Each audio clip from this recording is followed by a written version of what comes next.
Hey guys, today we're here to talk about a very recent and intriguing case in the games industry, Immortals of Aveum. It was released by Ascendant Studios in association with EA, and it's a new IP in an entirely new universe about magic users and magic battles and stuff like that. So it's a first-person shooter, very frantic combat, and the game is actually very solid. A lot of people might enjoy the game or might not be their thing, but the reviews are very solid for the game. The gameplay is very solid. The story is interesting. It's very well casted. A very competent acting and facial animations and voiceover. All of that is quite solid for the game. It's not perfect by any means, but it's quite solid. But still, after only a couple of months, the game is already considered a failure. It flopped. It didn't sell enough for the studio and the publisher. And we're here to understand why. And 45% of the studio was laid off a month or two after release, which is crazy. Crazy to see a good game, with a lot of money, $85 million only in the development, plus some 40 million extra in marketing and all, to a total of 120, 130 million dollars in budget for this game. And in just 2-3 months, it is considered a flop. And, it's probably not going to see further expansion of this universe, of these characters, and that's really sad. Okay, and we're here to understand why and talk about that and discuss a lot of other things in the games industry that I think it's very important, not only for game developers, but also for all gamers, all of the players around the world to understand how the industry works. Hey guys, it's Harry. I've been a game designer and producer for the past 10 years. I've worked with games from mobile to PC, several different teams, and for games and releases and productions. So I'm here to talk about all of that and offer a little bit of my perspective as a game developer. So if you haven't subscribed to the channel yet, please go ahead and subscribe. It helps me a lot growing the channel. We're trying to release several videos a week. And leave a like on the video. And comment below if you have played Immortals of Aveum or not, and if you enjoyed the game. All right, so first thing is that nothing is guaranteed in this industry. You get together with a lot of talented people in a very competent studio, even though Immortals of Aveum was the first title of that studio, so that imposes a lot of risks, and we're going to talk about that. But you gather a lot of talented people with a lot of money, like hundreds of millions of dollars in money, and you release a very competent game and it still flops. How is that even possible? One of the arguments that I saw out there is that the game was overscoped and it had a lot of things that it didn't need to have, especially for a first title of the studio. And that is probably true. We see a lot of that. I've seen that over and over again with the small and big titles. That's one of the biggest challenges with game development, is that you're always trying to put in more stuff, more story, more characters, more effects, more mechanics, all of that. Sounds like it's never enough. Just like with general art, it's many times told that you never finished a piece of art. You only abandon it. You stop working on that. And it sounds like that with games, because you never want to stop working on more things. It feels like there's always more to add. And that has a name. It's called overscope or scope creep. And it's one of the big challenges and struggles for almost all game teams. But, with good development practices and good production practices, this can be avoided or mitigated at least. So that sounds like a reasonable argument. If, even being a lot of talented developers, the studio itself, it was the first time that the team was working together to create that kind of a game. And it was a big game, ambitious game, a new IP, so a lot of risks piled on top of each other. So reducing the scope a little bit, I think it was one of the sane things to do, even though after playing the game a little bit, you see that everything is kind of competent. It's not the best thing in the world, probably not gonna win any Game of the Year awards, or maybe, who knows. A lot of people might like the game, a lot of people don't like the game. That's completely normal. But the game is competent. And I think it's a bit unfair to say it's not. Even stating that the game feels repetitive after a while and the combat, doesn't bring a lot of incredible innovations. I mean, that's what we see a lot in other games out there. That's not necessarily a bad thing. We don't want to reinvent the wheel every time, especially given that this is the first title of the studio.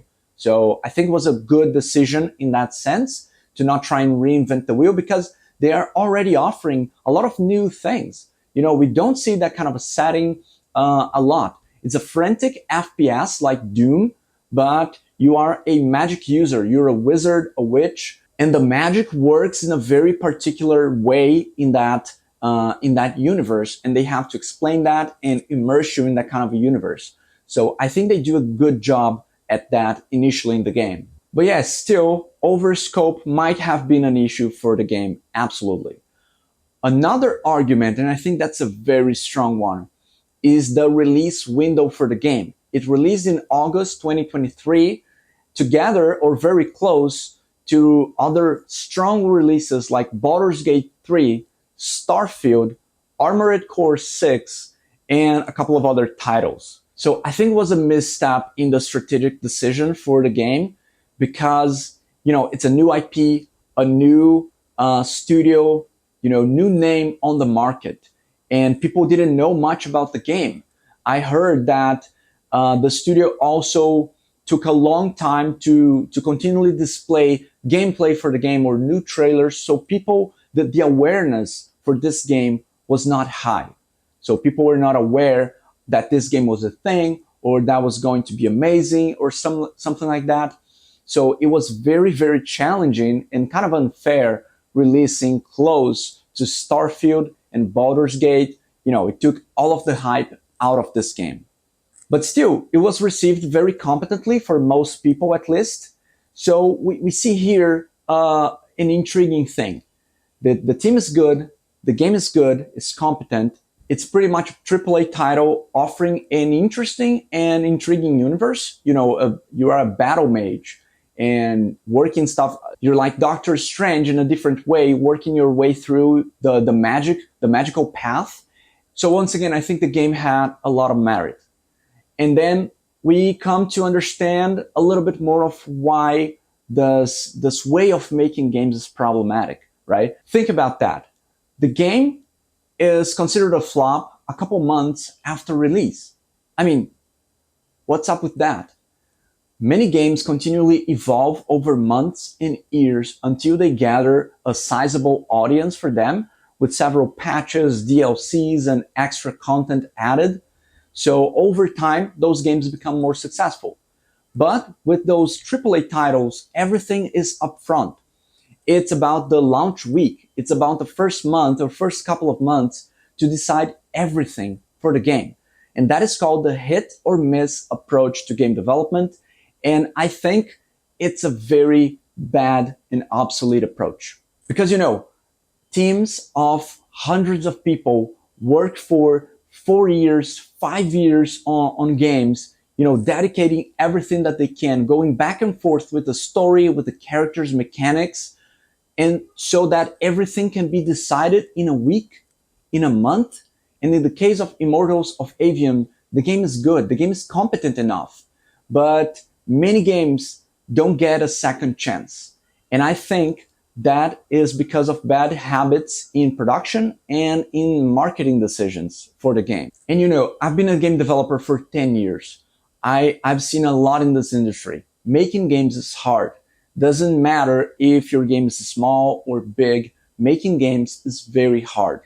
That's how it works. So if a game is not considered successful because it didn't sell as much, that is completely normal in this industry. That's the standard. Only a couple of games are really successful. Most of the games are complete failures or just with mediocre sales, even many times despite of being good games or not. They can sell a lot or not.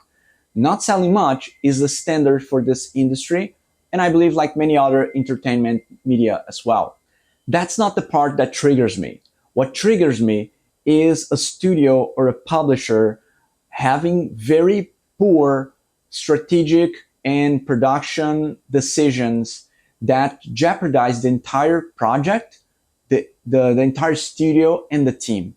right? Because let's be real here. Let's talk about the personal lives at stake here. If you are an executive from a big studio, that kind of publisher like EA is with this game is one among their entire portfolio. So if this game is not successful, that's okay because others are and are paying for the entire thing.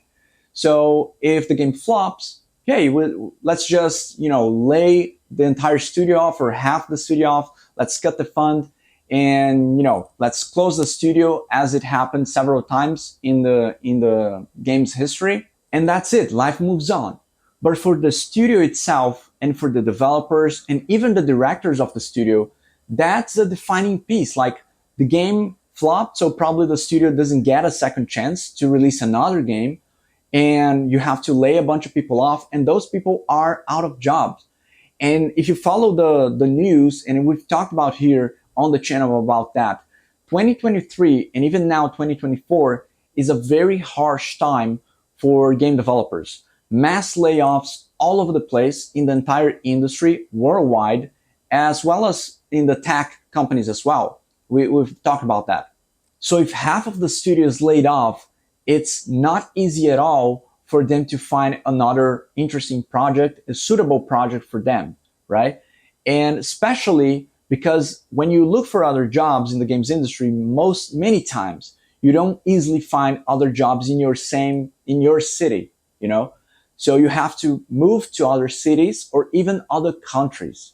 So that's the stakes when we're talking about, not being successful with the game and having to lay off the entire studio or half of the studio or wherever. But the thing is, we cannot control how the game is received on the market. That is many times outside of our control. You see, EA is a multi-billion-dollar company. They have spent hundreds of millions of dollars in this game, and still it flopped.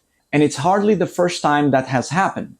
But you can be smart in mitigating those risks, right?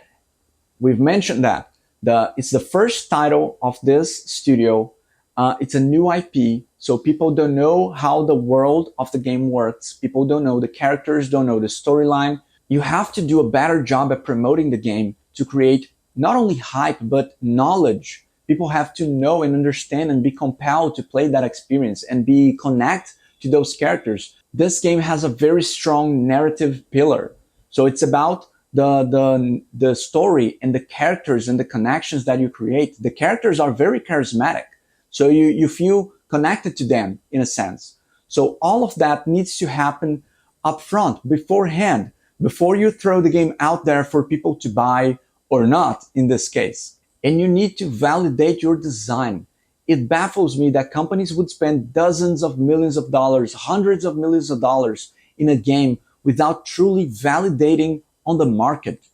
I mean, even Baldur's Gate 3, a single-player, narrative-driven experience, was in early access for a long time, for a very good time before its global launch. And they used that to fine-tune the mechanics, to polish the gameplay until, getting feedback from players until everything was much more polished and well-rounded. And I think that needs to be the standard for the industry. This hit or miss approach to game development hardly makes any sense today because people are always talking and interacting with games and they are testing new games in early access or beta or whatever. And we need to have more of that. We need to have validated designs and narratives in order to have more rates of success in the industry. And the one criticism in terms of gameplay that this game received was regarding its repetitive gameplay over time, right? So it got a little repetitive over time, at least for a lot of people. And that is very common in games. But that is also the kind of thing that can be explored and mitigated and iterated upon with testing, with early access, with, more getting the game out there early for players. And here I come again to talk about what's becoming one of the main things for this channel. I'm gonna change the name of the channel to Smaller Games because we really need to be more comfortable in accepting as players, as developers, as publishers to smaller game scopes. I mean, playing this game to me, it kind of felt like a TV show, a series that you would play, episodes and stuff. And I think it doesn't need to be that way, but I think that could be true somewhat to maybe most games. And that means that on day one, you don't need to have everything. You don't need to have all of the systems perfectly polished. You don't need to have all of the story beats for the game, all of the side quests. Games are living things. It's much harder to do that with a film. We would not think of releasing a film and working on it after. And we do have a couple of that with extended versions and whatnot. But with games, that is kind of what games are supposed to be about. It's supposed to be about iteration. It's supposed to be about continuously working on the game even after launch. That was not possible decades back in the beginning of the history of video games because of logistics, because of the internet. But now it is. It is very, very possible, and I think it should become the standard. And this game could have launched with a smaller scope. We didn't need necessarily all of the spells or story beats or systems and gameplay and characters upon launch. That would mean a reduced scope and budget to validate first, to validate earlier. So it would mean like if the game was not that well received, the team could still work on that later and, work to mitigate that. Because now I thought that was a very interesting universe and an IP and characters to explore. But now, because the game has flopped in financial senses, that means that we'll probably not see any of that again. Nothing else from those characters and universe and interesting spells, because that was quite unique in a sense for this game. So once again, I come here to urge teams and players to accept smaller scopes, a more focused scope, spending production resources when it's really needed. In the case of this game, we could say it's about the narrative and the characters, so you need to spend a lot of resources and time to polish those things, and about the combat, right? So these are the two things, the two main priorities, and you could left a lot else outside of the scope of the initial launch, so that you can work on that later and you can have a smaller budget to validate faster with the players. And if the players tell you that, oh, it's not quite there yet, you have something interesting, but let's work more on that, the team can gather that feedback and continuously work over time until this IP and this game could succeed more. But now we are most probably not getting a chance to see that happening. And yeah, this might happen more with those AAA titles because so much money is spent there up front. But I've seen this happening all over the place with smaller titles as well. You have smaller teams working on games in secrecy, like not showing the gameplay and trailers and demos for players for years, 4 or 5 years without disclosing too much. So you have non-validated designs in your hands and you don't know if that's going to resonate with people or not. So we need to change that. We need to be healthier as an industry to guarantee that we're going to have more opportunities for games to flourish over time and not spending like hundreds of people, hundreds of millions of dollars, 4, 5, 6, 7 years in production, and everything is decided in 1 week. It doesn't make any sense.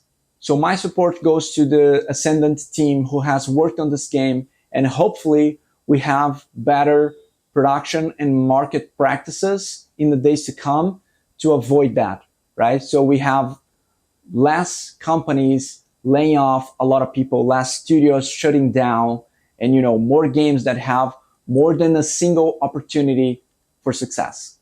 Okay, guys, those were my thoughts. Let me know what you guys think.